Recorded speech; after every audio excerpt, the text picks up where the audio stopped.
रञ्जनशलाकया चक्षुरुन्मिलितं येन तस्मै श्रीगुरवे नमः।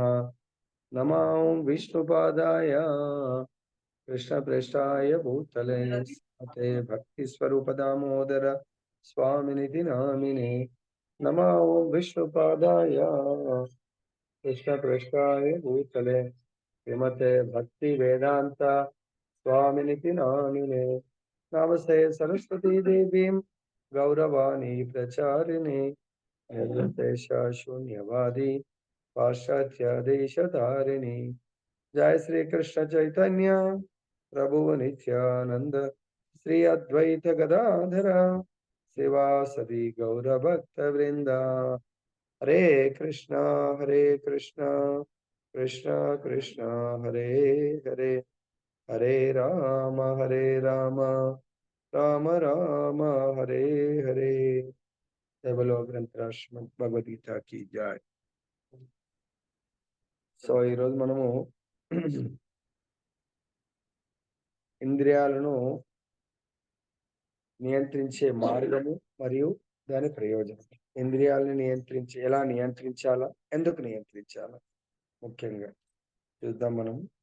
అసలు ఇంద్రియాలంటే ఎన్ని ఇంద్రియాలు ఉన్నాయి ముఖ్యంగా? 5 కర్మేంద్రియాలు, 5 జ్ఞానేంద్రియాలు, 1 మనస్సు, 11 ఇంద్రియాలతో మన యొక్క ఈ వెహికల్ నడుస్తా ఉంది. మరి ఈ ఇంద్రియాలు ఈ వెహికల్ ని వాటి కొరకు నడిపిస్తే అది భౌతిక జీవితము. ఈ ఇంద్రియాలు మన కొరకు ఈ వెహికల్ ని నడిపిస్తే ఆధ్యాత్మిక జీవితము. ఈ ఇంద్రియాలకు మనము లోబడి జీవిస్తే దాన్ని కంప్లీట్ గా భౌతిక జీవితము. అటువంటి భౌతిక జీవితం గడుపుతున్న వాడిని ఏమంటారు?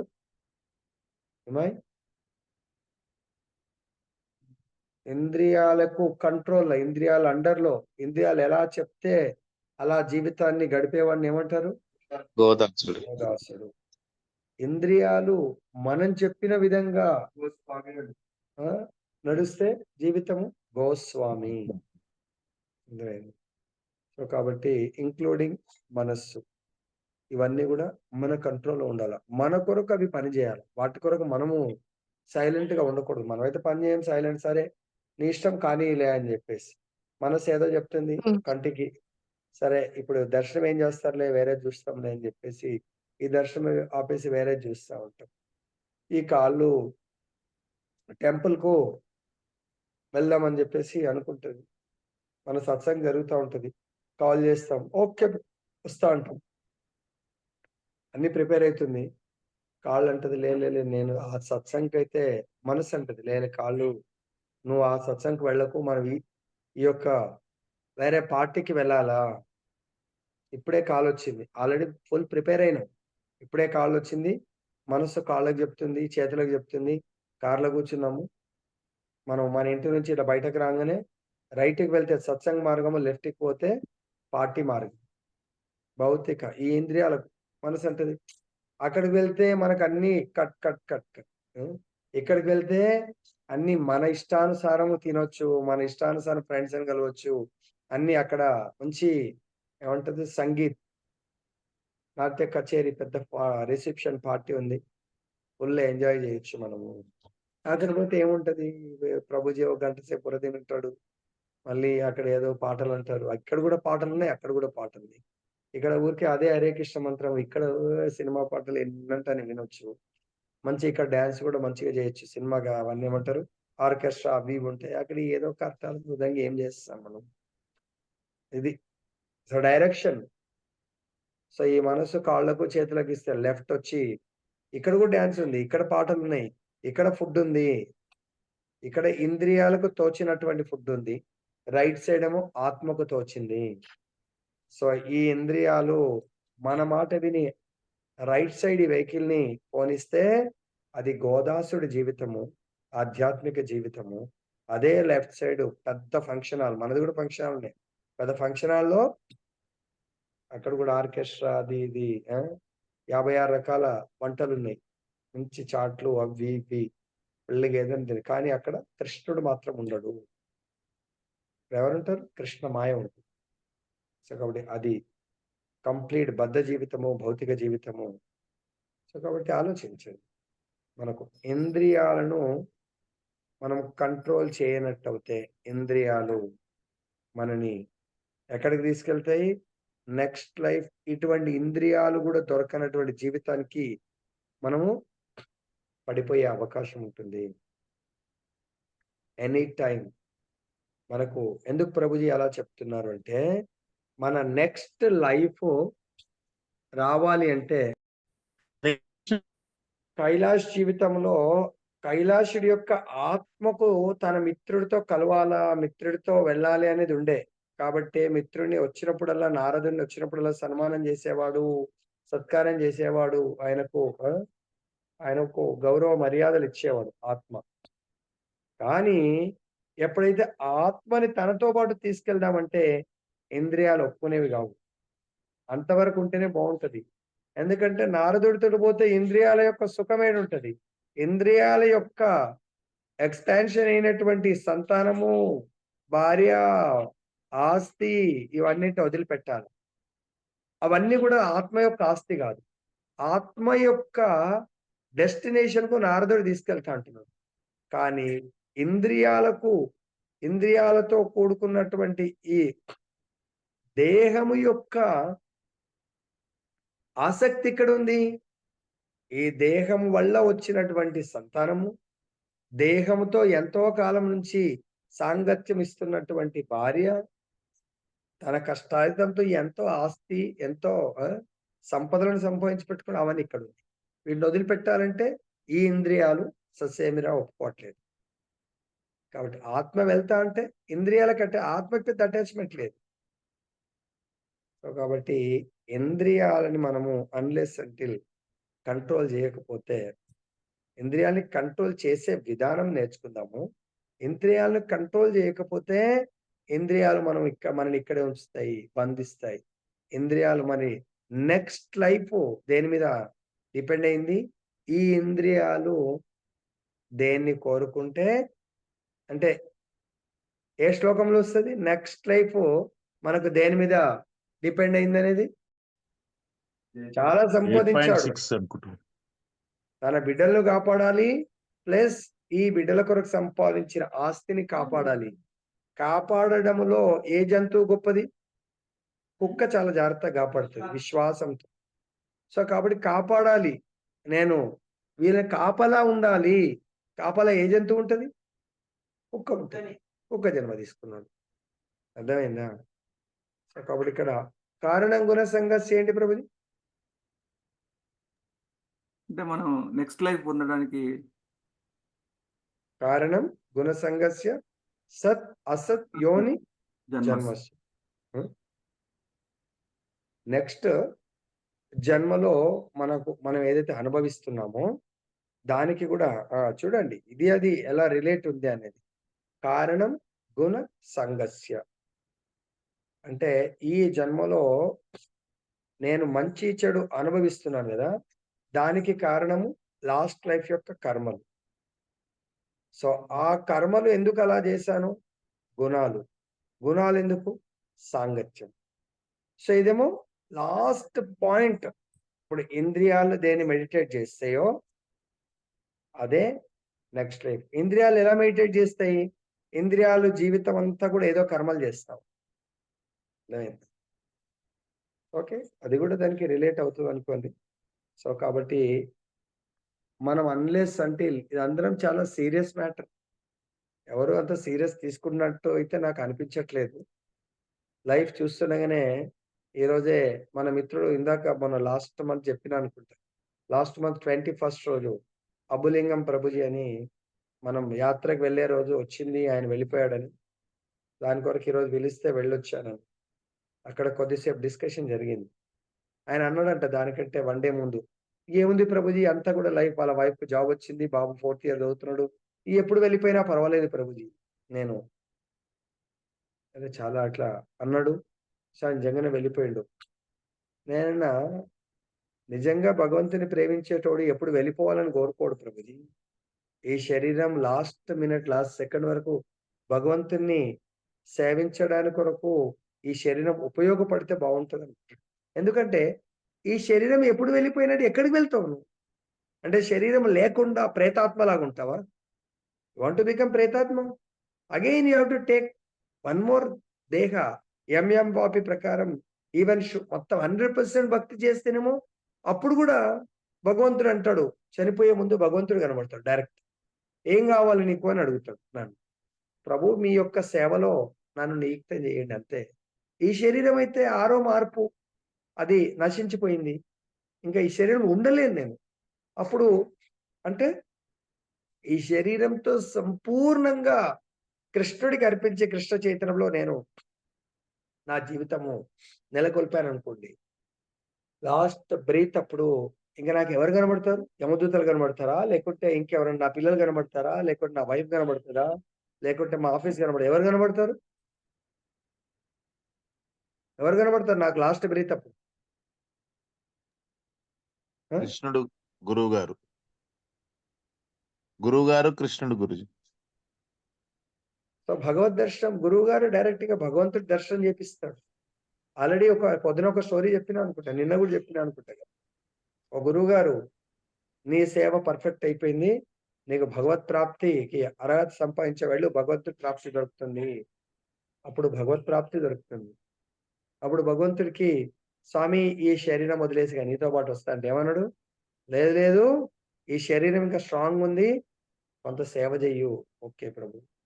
అంటే ఈ శరీరం మొత్తం క్షీణించే వరకు భగవంతుడి సేవలో ఉండాలి. కానీ ఇక నా బాధ్యతలు అయిపోయినాయి ప్రభుజీ. ఎప్పుడైతే అప్పుడు వెళ్ళాలంటే ఎక్కడికి వెళ్ళాలా? డెస్టినేషన్ అది తెలియాలి కదా నీకు. ఎప్పుడైనా వెళ్ళిపోతావు. ఎక్కడికి వెళ్తావు ప్రభుజీ? నేను వైకుంఠం వెళ్ళేంత నీ దగ్గర టికెట్ సంపాదించావు.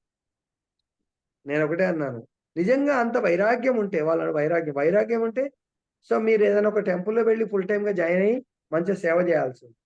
అప్పుడప్పుడు వచ్చిపోతా ఉంటే సరిపోయేది. You have done all the material things. Family life, wife తో వైరాగ్యం ఉంటే ఏమున్నది? తిరిగేదంతా వాళ్ళ దోస్తులతోని, తిరిగేదంతా వాళ్ళతోనే కదా ఉన్నది. ఎక్కడ చేసావు నువ్వు? చెప్పండి. దాట్ ఈస్ నాట్ రియల్ వైరాగ్యం. జ్ఞానం లేని వైరాగ్యం ఏమొస్తుంది చెప్పండి? అందుకే మన వాళ్ళు కూడా అలానే అనుకున్నారు. ఎప్పుడైనా వెళ్ళిపోతే ఎక్కడికి వెళ్తారండి? ఈ శరీరము సపోజ్ నేను ఆఫీస్కి వెళ్ళొచ్చిన, ఆఫీస్కి వెళ్ళరాగానే ఈ డ్రెస్ ఏం చేస్తాం? ఈ డ్రెస్ వదిలేయాలి. డ్రెస్ వదిలేసి వేరే డ్రెస్ లేకుండా అయితే ఉండలేం కదా, వేరే డ్రెస్ వేసుకుంటాం. దీని తర్వాత మళ్ళీ నైట్ పడుకున్నాము ఇంకో డ్రెస్ వేస్తాం, మళ్ళీ మార్నింగ్ ఇంకో డ్రెస్ వేస్తాం. అలానే ఈ శరీరం నుంచి ఇంకో శరీరం తీసుకోవాల్సిందే. అన్లెస్ అంటిల్ సూసైడ్ చేస్తే దొరకదు. Otherwise natural death compulsory. ఇంకో శరీరం ఎలా ఉండాలనేది పెద్ద మార్కెట్. మనం షోరూమ్కి వెళ్తాం, షోరూమ్లో 100 రూపీస్ నుంచి ₹1,00,000 డ్రెస్ వరకు కూడా ఉంటుంది. మన దగ్గర ఎంత డబ్బు ఉంటే అటువంటి డ్రెస్ కొనవచ్చు.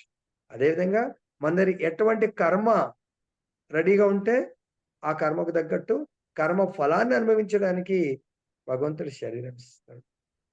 అర్థమైందా? ఆ వాసన దాన్ని బట్టి చూడండి. మనం నెక్స్ట్ చూద్దాం. మరి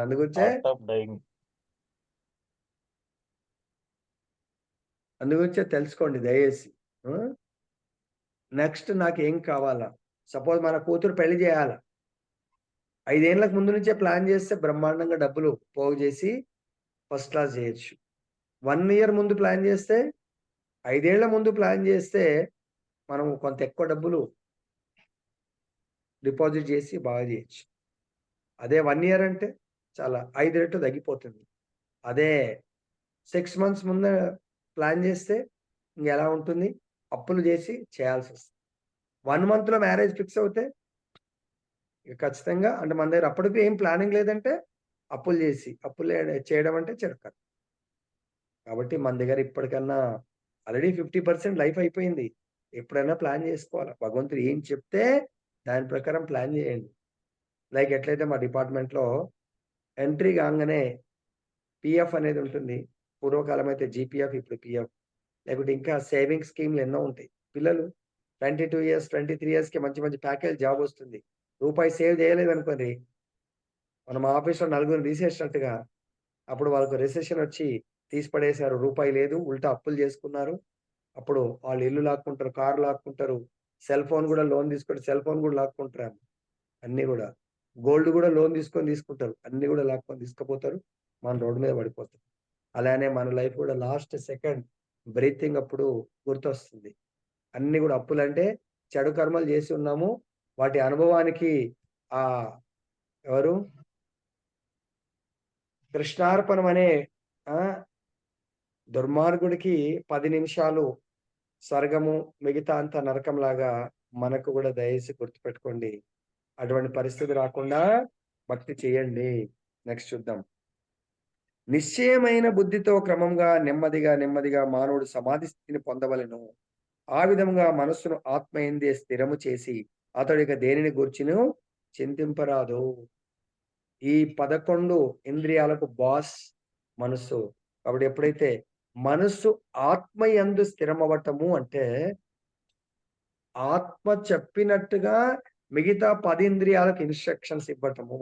ఎస్, మన బాస్ ఆత్మ. ఆత్మకు ఆనందాన్ని ఇవ్వటమే మన యొక్క డ్యూటీ. మరి ఆత్మ యొక్క డ్యూటీ ఏంటి? జీవేర స్వరూపహయ కృష్ణేన నిత్యదాస్. ఆత్మ నిత్యము నిరంతరము నేను కృష్ణ దాసుని అని ఫిక్స్ అయ్యి అప్పుడు ఆత్మ మనసుకు డైరెక్షన్స్ ఇవ్వాలా. మై డియర్ మైండ్, సో నువ్వు కళ్ళకి ఇన్స్ట్రక్షన్స్ ఇవ్వు. భగవంతుని మాత్రమే. మనకు నిన్నగా 2 days కింద మనకు శ్లోకంలో వచ్చింది కదా. ఏ శ్లోకం అది?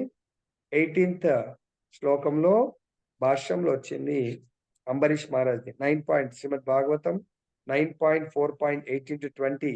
దాంట్లో మీకు ఆల్రెడీ 9 పాయింట్స్ 9 బుల్లెట్ పాయింట్స్ చెప్పడం జరిగింది.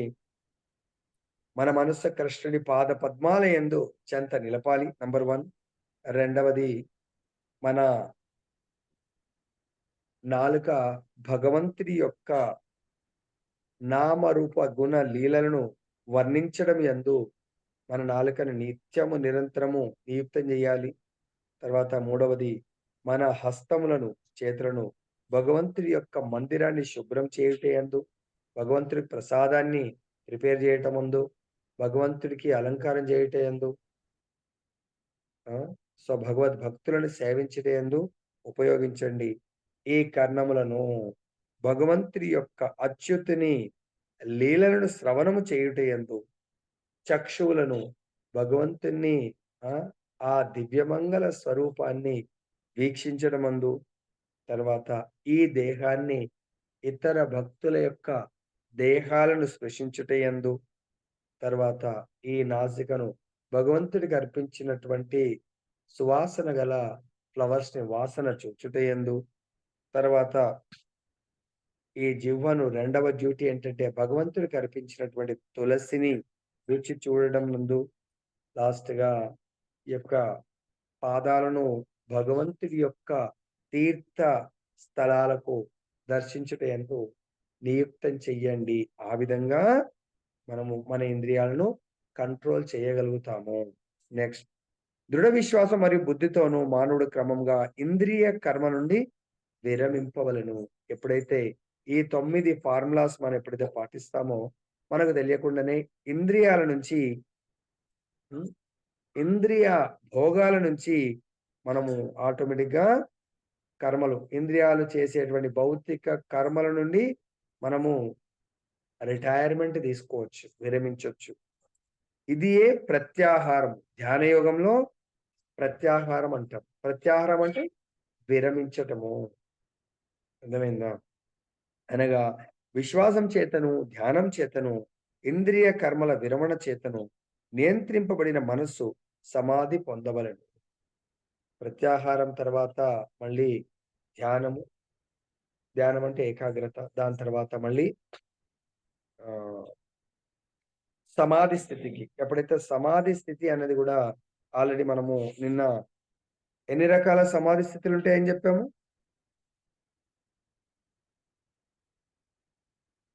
సమాధి స్థితులు ఎన్ని రకాలు? హరే కృష్ణ గురుజీ. హరే కృష్ణ గురుజీ. 3 గురుజీ.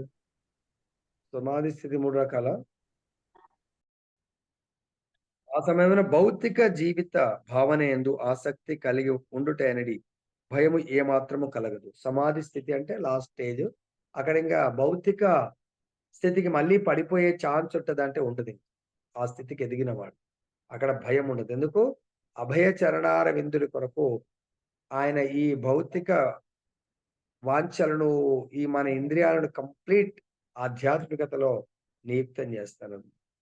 మరో మాటలు చెప్పవలనన భౌతిక దేహం ఉన్నంత కాలము మానవుడు భౌతిక విషయ సంబంధములను కలిగి ఉండినను ఇంద్రియ తృప్తి భావన ఏమాత్రము కలిగి ఉండరాదు. పరమాత్మ సంతృప్తిని తప్ప అన్యమైన తృప్తిని గూర్చి అతడు చింతింపరాదు. కృష్ణ చైతన్యమును ప్రత్యక్షంగా అభ్యసించడం ద్వారా ఈ స్థితి సులభంగా పొందగలడు. సమాధి స్థితిని సులభంగా పొందాలంటే కృష్ణ చైతన్యమును ప్రత్యక్షంగా అభ్యసించాలా, పరోక్షంగా కాదు. ప్రత్యక్షంగా అభ్యసించడం అంటే live classes with practical. So కొన్ని థియరీగా చాలా మంది యూట్యూబ్లలో దాంట్లో దీన్ని చెప్తా ఉంటాడు. వాళ్ళు చేస్తారా లేదో తెలియదు, ఎలా చేయాలనో తెలియదు, ఎలా వాళ్ళు చేయకపోతే మనకు చేయించేది ఉండదు. కాబట్టి ఇక్కడ మనకు ఈ భౌతిక దేహం ఉన్నంత కాలము ఈ భౌతికమైనటువంటి ప్రకృతితో మనకు సంబంధం ఉంటుంది. కానీ ఇంద్రియ తృప్తి మాత్రం అక్కడ ఇన్వాల్వ్మెంట్ ఉండదు. సపోజ్ ఎగ్జాంపుల్ దానికి ఎలా సంబంధం ఉంటుందంటే, ఈ దేహం ఉంది కాబట్టి భోజనంతో సంబంధం ఉంది. ఈ దేహం ఉంది కాబట్టి భోజనం చేయాలంటే ఏదో పని చేయాలి. కాబట్టి భగవంతుడు మనకి ఏమంటున్నాడు, ఈ భౌతిక ప్రపంచంలో ఉంటూ నువ్వు ఎటువంటి కార్యాలు చేయాలి. మనకు 9 ఏమన్నాడు, 9.27లో మనకు యత్ కరోసి యత్ జుహోసి యత్ కరోసి యదశ్నాసి యత్ జుహోసి దదాసి యత్ తపస్యసి కౌంతేయ తత్ కురుష్వ మత్ అర్పణం. భౌతిక ప్రపంచంలో మనం జీవిస్తూ మనం ఏది చేయకుండా ఉండలేము, ఏదో ఒకటి చేయాల్సిందే. తర్వాత మనము ఈ శరీరాన్ని పోషించుకోవాలంటే భోజనం చేయవలసిందే. తర్వాత మనం హోమము చేయడము, హోమం అంటే ప్రభుజీ మనం రోజు చెయ్యం కదా అనుకోవచ్చు. సో మనకు ఆచార్యులు చెప్తా ఉంటారు, ఈవెన్ మనం భుజించే ఆహారం కూడా హోమమే. లోపల జఠరాగ్ని నేనే అంటున్నాడు భగవంతుడు కదా. ఆ జఠరాగ్ని రూపంలో భగవంతుడు ఉన్నప్పుడు ఆ భగవంతుడికి అక్కడ ఆయన ఏం కోరుకుంటాడు అది సమర్పించాలి. భగవంతుడు పత్రం పుష్పం ఫలం తోయం. సో అది భగవంతుడికి సమర్పించాలి. మనం కుక్ చేస్తా ఉన్నాం. సో కూడా అక్కడ కూడా అగ్నిదేవుడు, హోమం అంటే అగ్ని. సో కాబట్టి ఏది హోమం చేస్తావో, దేనిని దానం చేస్తావో, మన కష్టార్థం. సపోజ్ నేను ఒక 10,000 సంపాదించాను, దాంట్లో అట్లీస్ట్ 10,000లో 1%, 10% అంటే 1,000, 1% అంటే 100 రూపీస్. 10,000 నేను కష్టపడి సంపాదిస్తున్నాను, లేదా నాకు మా హస్బెండ్ పెన్షన్ రావచ్చు, లేదా ఇంకా ఏదో విధంగా రావచ్చు అనుకుందాం. 1% కూడా భగవంతుడికి, మనకు భగవంతుడి కొరకు దానం ఇవ్వక, భగవంతుడి కొరకు సేవకు ఖర్చు పెట్టలేదనుకో, అది మన ఇంద్రియ భోగం కొరకు ఇంద్రియాలను అవుట్ ఆఫ్ కంట్రోల్ అని. కాబట్టి ఇక్కడ ఏమన్నాడు, దేనిని దానం చేయదువో, నీవు ఏ తపస్సును ఆచరించదవో. తపస్సు అంటే ఇక్కడ అసలు తపస్సు యొక్క మీనింగ్, తపస్సు అంటే ఏంటి అంటాం? తపస్య మన సంపాదన కొరకు చేస్తాము, ఇంకా మన చుట్టాల బంధువుల కొరకు చేస్తాము, భౌతికంగా మన ఇంట్లో కొరకు చేస్తాము. That is not tapasya. తపస్య అనేది ఎవరి కొరకు చేయమంటుండు? వాటన్ని నాకు అర్పణగా చెయ్యండి అంటాడు భగవంతుడు. అర్థమైందా? అంటే తపస్య అనేది ఈ ఇంద్రియాలతో చేస్తాం. ఫాస్టింగ్ ఉండాలన్నా, కంటిన్యూస్ కీర్తన చేయాలన్నా, లేదంటే మొన్న శారదా మేబీ మాతాజీ పెట్టిండి వచ్చినాయి అనుకుంటా, ఒక్కొక్కళ్ళు 64 మాలలు అంటే 8 గంటలు చేతు నోరు కంటిన్యూ నాలుక హరే కృష్ణ కృష్ణ కృష్ణ హరే హరే హరే రామ రామ రామ హరే హరే. ఆ 8 గంటలు నామానికి పోయింది, మిగతాది మళ్ళీ మాతాజీ కీర్తన చేపిస్తుంది. ప్రభుజీ ఎప్పుడైనా కథామృతం చెప్తాడు వినాలా. 10, 12 గంటలు, 13 గంటలు ఈ ఇంద్రియాలు పనిచేస్తూనే ఉన్నాయి. 14 గంటలు కొంతసేపు ఇప్పుడు మధ్యలో కొంచెం నిద్రపోవచ్చాం. ఇంద్రియాలు తపస్సు చేస్తా ఉన్నాయి. అర్థమైందా? ఆటోమేటిక్గా అప్పుడు ఏమంటాడు, ఈ భౌతిక దేహం ఉన్నదిగా మానవుడు భౌతిక విషయతమ కలిగి ఉండినను, భౌతిక విషయాలతో ఉన్నాం మనము. కానీ ఇక్కడ ఇంద్రియ తృప్తి భావన ఏమాత్రము కలిగి ఉండరాదు. ఇంద్రియ తృప్తి కొరకు పనిచేయదు. కళ్ళు గాని, చెవులు గాని, నోరు గాని, నాలుక గాని, అది కేవలం దేని కొరకు? పరమాత్మ సంతృప్తిని తప్ప అన్యమైన తృప్తి గురించి చింతించరాదు, ఆలోచించకూడదు. కేవలం భగవంతుని సంతృప్తి. ఎలా నేను భగవంతుని సంతృప్తి పరచాలి? నా కాళ్ళని భగవత్ సంతృప్తికి ఎట్లా ఉపయోగించాలా? చేతులను భగవత్ సంతృప్తికి ఎలా ఉపయోగించాలా అనేది ఆలోచించండి. తర్వాత కృష్ణ చేత ప్రత్యక్షంగా మనం అభ్యసించడం అంటే ఈరోజు విన్నాము. ఇప్పుడు ఎంత మన ఇంద్రియాలను ఎలా ఆ భగవంతుడు ఋషికేశుడి యొక్క సేవలో నా ఇంద్రియాలను ఎలా ఉపయోగించాలి ప్రత్యక్షంగా అనేది ఆలోచించండి. నెక్స్ట్ శ్లోకం చూద్దాం. మళ్ళీ అడుగుతాను, దీనికి ఆలోచించి చెప్పండి నాకు. చంచలత్వం మరియు అస్థిరత్వం కారణమున ఇవి మనసు యొక్క గొప్ప లక్షణాలు. మనసు ఎప్పుడు చంచలంగా ఉంటుంది, స్థిరంగా ఉండదు, అస్థిరంగా ఉంటది. ఎచ్చట పరిభ్రమించినను మానవుడు దానిని అచలను తప్పగా మరలించి ఆత్మ వశమునకు కొని రావాలను. సో కాబట్టి ఎక్కడైనా వెళ్తుంటే మళ్ళీ దాన్ని లాక్కొని తీసుకొని రావాలి, పట్టుకొని రావాలి. ఆల్రెడీ మన ఇంటికి కొత్త గేదెని కొనుక్కొచ్చినా సో వదిలిపెడితే మళ్ళీ ఆ ఊరికి వెళ్ళిపోతుందేమో అని చెప్పేసి మనం ఏం చేస్తాం, దాన్ని 2-3 రోజులు ఇంటి దగ్గరనే కట్టేసి ఉంచుతాము. తర్వాత మనకు ఆల్రెడీ మన ఇంట్లో ఉన్న పాత గేదె కానీ ఆవు కానీ ఉంటే దానికి దీనికి కలిపి కట్టేసి మన పొలం దగ్గర కానీ దానికి తీసుకెళ్తారు. ఎందుకంటే అది ఒకటి ఉంటే ఎప్పుడైనా వెళ్ళిపోవచ్చు, 2 ఉంటే దీన్ని లాక్కపోతే ఇటు లాగుతూ ఉంటుంది. మనమైతే తాడు బట్టి పట్టుకోలేం కాబట్టి అలా కట్టేసి ఉంచుతారు. కాబట్టి ఆ విధంగా మనసుని ఎటు వెళ్ళినా మళ్ళీ లాగి ఒకతర కంట్రోల్లో పెట్టాలి అని చెప్తా ఉంటాం. నెక్స్ట్, చంచలత్వము అస్థిరత్వం అనేవి మనసు యొక్క స్వభావములు. కానీ ఆత్మదర్శి అని యోగి అట్టి మనస్సును నియంత్రింపవలెను. ఆత్మదర్శి అయిన యోగి అంటున్నాడు, నేను ఆత్మను నా శరీరంలోనే నేను ఆత్మను దర్శించుకుంటాను, ఇతర శరీరాల్లో కూడా ఆత్మను దర్శిస్తాను, ప్రతి ఒక్కరి శరీరంలో ఆత్మని దర్శించగలుగుతున్నాను, పరమాత్మని అటువంటి యోగి, మనస్సుని నియంత్రించగలిగిన యోగి మాత్రమే ఆత్మని దర్శించగలడు. మరి మనస్సు అతని నియంత్రింపకూడదు. యోగి యొక్క మనస్సు, యోగి ఏ విధంగా చెప్తే ఆ విధంగా నడుచుకుంటుంది. అదే ఒక పతితుడు అంటే భౌతికవాది, భౌతిక భోగాలను అనుభవించాలి అనుకునేవాడి జీవితము, మనస్సు అతన్ని కంట్రోల్ చేస్తూ ఉంటుంది. ఇప్పుడే ప్రభుజీ రేపు ప్రోగ్రామ్ ముందు వస్తున్నారంటే ఓకే అంటాడు. మళ్ళీ గంట తర్వాత ప్రభుజీ లిస్ట్ పెట్టలేదు ప్రభుజీ, దాంట్లో ఓకే అని పెట్టలేదంటే ఎందుకో నా మనసు వద్దంటుంది ప్రభుజీ. అలా చెప్పం కానీ ఏదో కారణం. ఎందుకు? రీజన్ మన మనస్సు అస్థిరత్వము, చంచలత్వము. గురువుగారికి ఇక్కడ మాట ఇవ్వడం జరుగుతుంది, రేపటి వరకు కూడా అందులో పేరు ప్రభుజీ పెట్టు. ఆ ప్రభుజీ రాత్రి ఇదే ఉండాలా, నా మనస్సు వేరు నేను వేరు. అప్పుడు గురువు గారికి ఫ్యాక్ట్, ఎస్ గురువు గారు మీరు చెప్పిన శ్లోకం ప్రకారం నా మనస్సు చంచలత్వం కాబట్టి మీ క్లాస్ జరుగుతున్నప్పుడు నేను సంపూర్ణంగా మీ ఆధ్వర్యంలో ఉన్నాను, మీ కంట్రోల్లో ఉన్నాను. క్లాస్ జూమ్ ఎండ్ కాగానే నేను మళ్ళీ నా మనసు యొక్క అధీనంలోకి వెళ్ళిపోయాను, మనస్సు వద్దంటుంది ప్రభుజీ అని చెప్పలేం. కానీ మనస్సు ఆల్రెడీ 10 కారణాలను పక్కన పోస్ట్ చేస్తుంది అన్నట్టు. ఏ రూపంలో? వాట్సాప్ మెసేజ్, ఎస్ ప్రభుజీ నేను రాలేకపోతున్నాను. ఎందుకు? ఇందాక చెప్పాను కదా, రైట్ లెఫ్ట్. రైట్ అయితే టెంపుల్ కు గురువు గారి దగ్గర, లెఫ్ట్ అయితే నా మిత్రుడి దగ్గరికి డబ్బులు ఖర్చు పెట్టుకోవడానికి పోతాను. గురువు గారి దగ్గరికి పెద్ద డబ్బులు ఖర్చు కావు. అయినా ఇక్కడ మనస్సుకు ఇంద్రియాలకు సుఖం ఉండదు, కట్టేస్తాడు గురువు గారి దగ్గరికి పోతే ఇంకా నన్ను దాసుడుగా చేస్తాడు. ఇంద్రియాలన్నీ సైలెంట్ కూర్చోవాలా, మనసు సైలెంట్ గా కూర్చోవాలా. ఎవరి ముందు? తన ముందు, గురువుగారి ముందు కాదు. నీకే దాసుడుగా చేస్తాడు గురువుగారు. నీ ఇంద్రియాలను, నీ మనసుని నీ యొక్క అదుపాజ్ఞలో ఉండేట్టుగా చేస్తాడు, ట్రైన్ చేస్తాడు. 2 తలల హంసని, ఒకటి బురద నీళ్లు తాగితే ఒకటి పాలు తాగితే, బురద నీళ్లు తాగే హంసని ఎలా అయితే కంట్రోల్ చేసి నీకే ప్రదానం చేస్తాడు, ఆయనేం తీసుకపోలేదు. అలానే గురువు గారి దగ్గరికి వెళ్తే నీకే లాభము. నీ ఇంద్రియాలు మనస్సు అంతా కూడా కంట్రోల్ చేస్తాడు.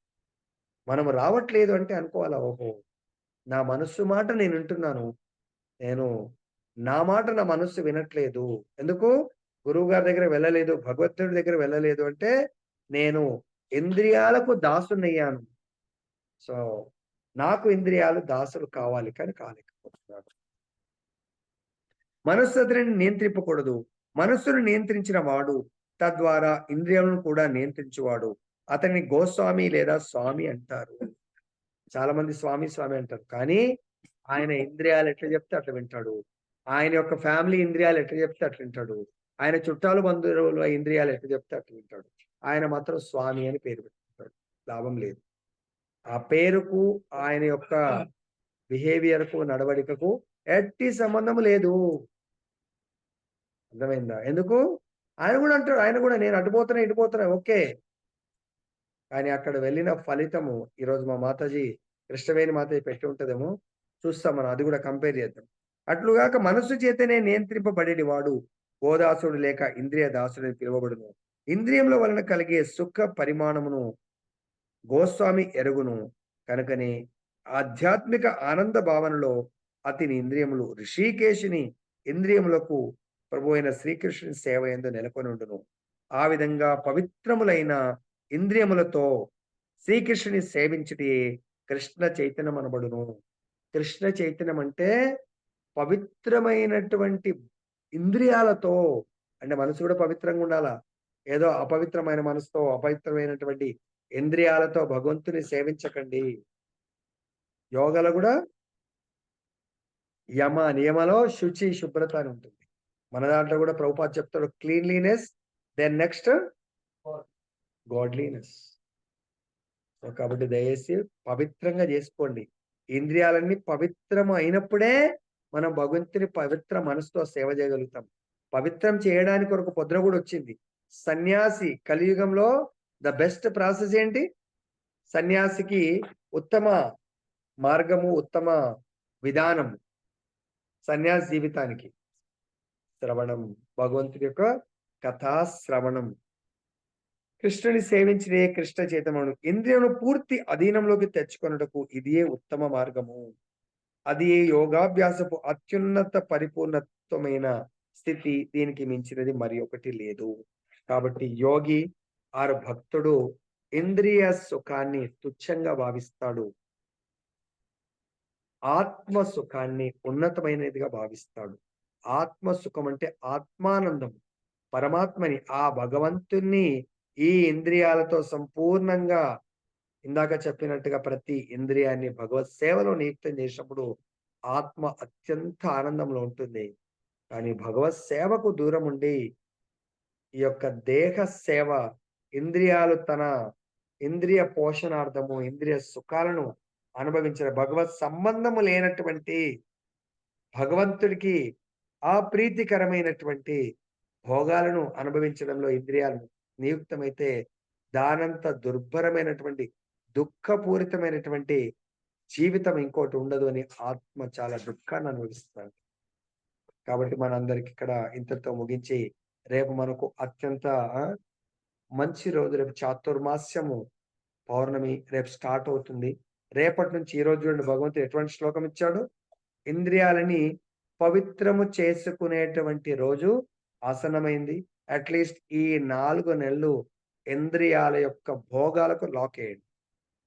మనకు కూడా బస్సులో వెళ్తుంటే ఆర్టీసీ బస్సులలో బస్సుకు స్పీడ్ లాక్ వేస్తారు. ఏమైనా ఇంత స్లో పోతున్నాం అంటే స్పీడ్ లాక్ వేస్తారు. సో మన ఇష్టం ఉన్నట్టు మన వెహికల్ వెళ్తే గవర్నమెంట్ కెమెరాస్ పెట్టింది. ఆ కెమెరాకు అక్కడ రాస్తారు, ఆ స్పీడ్కి ఎక్కువ పోయినామంటే ఫోటో దింపుతుంది, చలాన్ వచ్చేస్తుంది మనకు, ఆన్లైన్ చలాన్, అది కట్టాల్సి వస్తుంది. అదేవిధంగా దయచేసి ఈ ఇంద్రియాలకు లాక్ వేయండి, చలాన్ పడుతుందని ఆలోచించుకొని రేపటి నుంచి ఈ ఇంద్రియాలను మెంటల్గా మోటివేట్ చేయండి. ఎస్, మనసుకు చెప్పండి. ఇప్పుడు క్లాస్ అయిపోయిన తర్వాత, ఓ మనసా, రేపు పొద్దున్నే అలారం పెట్టుకొని ఎన్ని గంటలకు లేవాలా మనందరం? ఎన్ని గంటలకు లేద్దాం రేపు అందరం? మనం 4 o'clock. 101 మెంబర్స్ ఉన్నాం. రేపు పొద్దున 101 మెంబర్స్ కనబడాలి. పౌర్ణిమ, చతుర్మాస్యము, రేపు మొదటి డే. ఆకుకూరలు మానేయండి. తర్వాత వాటికంటే అన్నిటికంటే ముఖ్యమైనది రేపు 101 అంటే అఫ్కోర్స్ ఫ్యామిలీలో 2-3 కూడా ఉండొచ్చు. రేపు 101 మెంబర్స్ మంగళారతి అటెండెడ్, కంప్లీటెడ్ బిఫోర్ 5:30. 4:45 మంగళారతి స్టార్ట్ అవ్వాలా. 5:15 మంగళారతి ప్రతి ఒక్కరిది ఎండ్ అయిపోవాలి. ఓకే. దాని తర్వాత 5:15 to 5:30 నామామృతం అయిపోవాలా. 5:30 నుంచి 6:20 ఆర్ దాదాపు భాగవతం అయిపోయే లోపల అడుగుతాను. ప్రతి ఒక్కరిది ఇలా మనం టార్గెట్ పెట్టుకుందాం. 8 రౌండ్స్ కంప్లీట్ అవ్వాలా. సో భాగవతం తర్వాత మనకు రేపటి నుంచి కరెక్ట్ టైం మెయింటైన్ చేద్దాం. 6:20 నుంచి మాక్సిమం 7:20 ఆర్ 7:30 లోపల భాగవతం ఎండ్ అయ్యేటట్టు ట్రై చేద్దాము. మనం ఇంట్లోంచి బయటకు వెళ్ళే లోపల 16 మాలలు ఇంట్లోంచి బయటకు వెళ్ళే లోపల మనము 16 మాలలు ప్రయత్నం చేద్దాము. రాధాకృపా కటాక్షం. అది కార్తీక మాసం. ఓకే. ఈ మంత్ అయితే మనం ఈ విధంగా దయచేసి 7:20, 7:30 దర్శనార్థి కూడా 7:40 లోపల ప్రయత్నం చేద్దాం. అంత చదవటము దర్శనార్థి అంతా అయిపోయేటట్టు. సో మనం ప్రతి ఒక్కరం దాదాపు 9:30కి వెళ్తాం కాబట్టి, ఎందుకంటే రేపటి నుంచి ప్రతి ఒక్కరిని 16 మాలలు చేయమన్నాం. టైం కూడా వాళ్ళకు ఇవ్వాలి. మనం 8:30, 8:40 వరకు జరగకుండా ప్రయత్నం చేద్దాము. 7:20 దయచేసి 6:20 to 6:30 కంప్లీట్ చేయండి. రీడింగ్ వాళ్ళు ఎవరున్నా కూడా 6:30 to 7:15, 7:20 లోపల నేను లెక్చర్ ప్రయత్నం చేస్తాను. కాబట్టి అందరం కూడా 16 మాలలు, రేపటి నుంచి 4 నియమాలు, మాంసభక్షణము ఇంక్లూడింగ్ చికెన్, మటన్, ఫిష్, ఎల్లిపాయ కూడా తినకుండా ప్రయత్నం చేయండి. ప్రతి ఒక్కరు కేవలం భగవంతుడికి నైవేద్యం సమర్పించింది మాత్రమే భుజించడానికి ప్రయత్నం చేయండి. ఎందుకు? ఈ ఇంద్రియాల్ని కంట్రోల్ చేయాలంటే ఇంద్రియాలకు ఎటువంటి వాసన ఉంటుంది, ఎటువంటి ఫుడ్ ఇస్తే అటువంటి కోరికలు కోరుతూ ఉంటారు. లాక్ వేయండి దయచేసి. తర్వాత ఏం చెప్పాను? మాంసభక్షణము, తర్వాత మత్తు పానీయాలంటే ఈవెన్ టీ, కాఫీ కూడా దయచేసి మానేయండి. కూల్ డ్రింక్స్ మానేయండి. అంతా అంటే మీకు కోకోనట్ వాటర్ ఆర్ ఇంట్లోనే మిల్క్ తాగడానికి ప్రయత్నం చేయండి. తర్వాత గ్యామ్లింగ్ అంటే ఇతరులను మోసం చేసే అటువంటి కార్యాలు ఏమైనా ఉంటే మానేయండి. సో మన దాంట్లో అందరం గృహస్థాస్ కాబట్టి పరపురుషుడు పరస్త్రీ ఫోన్లో కూడా ఎక్కువ మటుకు వేస్ట్ మాటలు మాట్లాడకండి దయచేసి. వాట్సాప్ ఫోన్ వీలైనంత తక్కువ, ఇంటర్నెట్ అసలే ఆన్ చేయకండి. చాలా తక్కువగా యూజ్ చేయండి. ఇలా చేతినిది కొంచెం కట్టేయండి. ఓకే. ఎంత వీలైతే అంత తక్కువగా మొబైల్ని యూజ్ చేయండి. వీలైనంత ఎక్కువగా రీడింగ్ చేయండి, జపం చేయండి, భగవంతుడి యొక్క శ్లోకాస్ బైహార్ట్ చేయండి. ఈ యొక్క భగవంతుడి దాంట్లో లీలను స్మరించండి. ఓకే. దాంట్లో ఎంగేజ్ అవ్వాలని కోరుతూ నేను ముగిస్తున్నాను. జై బలో గ్రంథరాజ్ శ్రీమద్ భగవద్గీత की जय. श्री राधा रमन लाल की जय. जगन्नाथ बलदेव सुभद्रा महारानी की जय. गवर्नर